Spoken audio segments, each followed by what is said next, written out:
The downpour last November lifted the Cowlitz River more than 7 feet over its banks in Randall. In Lewis County, more than 230 homes and businesses were damaged. At least 16 houses were red tagged as uninhabitable. As many as 6 houses were swept away, and somewhere between 50 and 75 motorhomes and trailers were carried off by the current or destroyed. The total loss to public and private property was estimated at about $7 million. On November 6, 20-year-old Andy McDonald of Seattle was killed when backing his vehicle up along the Cowlitz River in order to evacuate a hunting camp at Jody's Bridge east of Packwood. The bank gave way and swept the vehicle into the raging river. Later that Monday afternoon, search and rescue reached his overturned vehicle 150 feet into the river channel. Things continued to go wrong that Monday. A massive log jam came with a wave of water down Davis Creek and washed away the bridge for Davis Creek Road, seriously damaging homes and property. John Schroeke lives right next to the bridge and is still fixing the damage to his home a year later. My name is John Schroeke, and I've lived here for 7 years, and I'm going to stay here as long as this house is still hanging in there. 18 inches of rain in 24 hours is what caused it.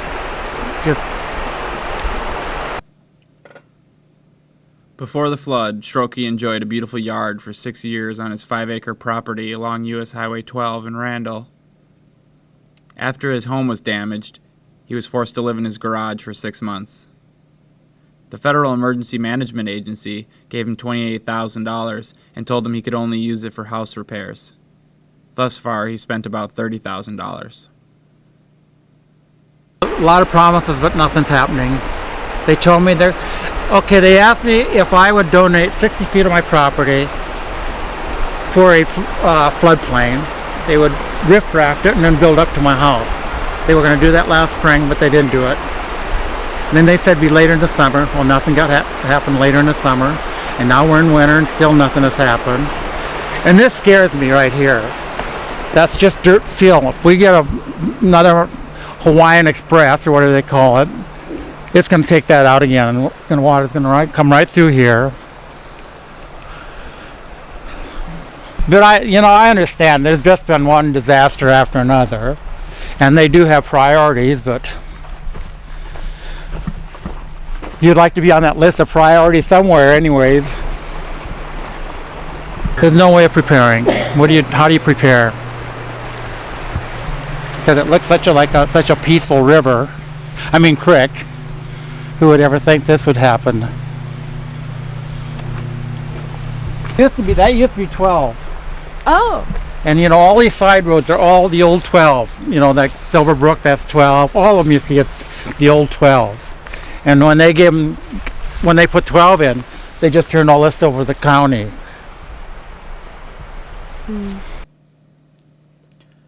On Tuesday, November 7th, members of the Lewis County dive team spent the entire day on boats, with volunteer fishing guides evacuating stranded people. With dark approaching, the 2 fishing guide boats had just been pulled from the Cowlitz River for the day at the intersection of State Route 131 in Randall. Nearby witnesses then began to shout that a man was trying to escape his pickup truck that was floating down U.S. Highway 12. The pickup disappeared in the deep and swift water as the boats were again launched in a rescue effort. It became too dark and dangerous to continue the rescue effort. 63-year-old Richard Greeton of Mossy Rock had passed road closure signs as he tried to drive into Randall from Packwood. Wednesday morning, the floodwater lowered to a point where the truck could be retrieved. Also on Tuesday, in Packwood, the dike blocking the Cowlitz River near the High Valley area broke, allowing the river to run its old path and destroy 4 homes in the process. At least one of the destroyed homes was carried half a mile down the river.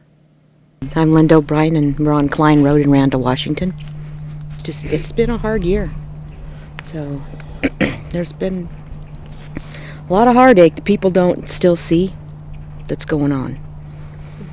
So I wish that there could have been more help for a lot of the older people out here, or underprivileged people that couldn't afford. They want them to take out loans and all this kind of stuff. These people are in their 70, 80 years old. They can't take out loans. So I think some of the money could have been used more wisely to help the people. It took everybody by surprise, just because there was no snow in the mountains, and people, the old sayings is that there's no snow in the mountain, there's not going to be enough water to wash us, but that it just rained too hard, and just all types of freak things, log jams, and it just came down anyway. I hope to God we never see it like that again. That was scary. That was scary. So this last year, the flood, we were only out here for a couple days without electricity, which was amazing. They did a really good job putting it back on, but we've been without power for a week or so before. So you just check on each other, make sure if you can't get over the bridge, because once you're flooded over the bridge, you're flooded in here, so people can't get to you. I'd like to see people come check on the older people out here. I mean, we heard boats and stuff going up and down the river, but nobody came out here and checked on any of us. And there was no way for us to we didn't have any cell phone. The service really was light. Out of 6 cell phones, different people, one of ours is the only one that worked for people to get out on.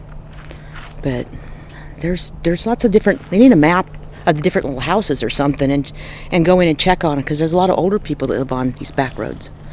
So they can't get out. They behind us had over a foot in their house, and they were up in the top story when the helicopters went over, but nobody stopped to check on them.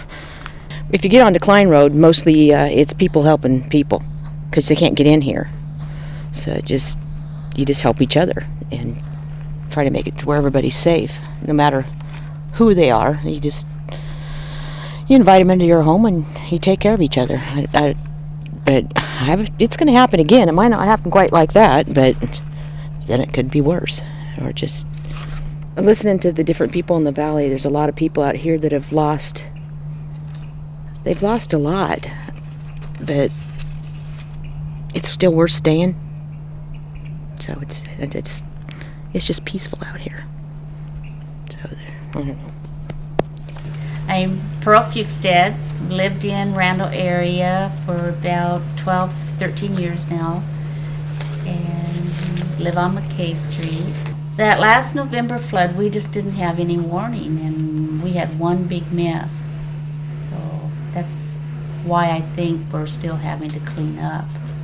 We were lucky because we had good insurance, but a lot of people up through this valley don't have good insurance. And because it's a lot of Medicare and welfare, because that's all you have down below is welfare, and they don't have anything. Bob and Helen Burns went to the attic with their cats when the floodwaters came inside their Randall home. The retired couple was insured, but their house was torn up for about 4 months. 80-year-old Bob is laid up with a recent surgery, and his 77-year-old wife, Helen, is recovering in a nursing home from a recent stroke. Let it come.